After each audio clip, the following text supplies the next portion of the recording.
Pwede kang makulong kapag binaliwala mo itong letter na to ng BIR.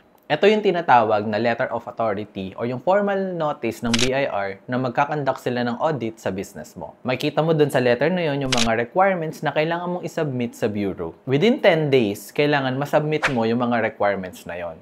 And then, meron yung tinatawag na 120 days audit period kung saan maglalabas ng preliminary assessment notice si BIR based dun sa mga sinubmit mong requirements. And then, after that, meron kang 15 days para mag-appeal doon sa preliminary assessment notice nila. After that, kapag hindi sila satisfied doon sa mga sinubmit mo, magkakaroon na sila ng final assessment notice. Meron kang 30 days para i-appeal yung final assessment notice, pero dapat hindi mo na talaga siya paabutin dun sa final assessment notice. Dapat masettle mo agad siya dun pa lang sa preliminary assessment notice. Kasi after nung final assessment notice and nag-lapse na yung 180 days, dediretso ka na ng Court of Tax Appeals.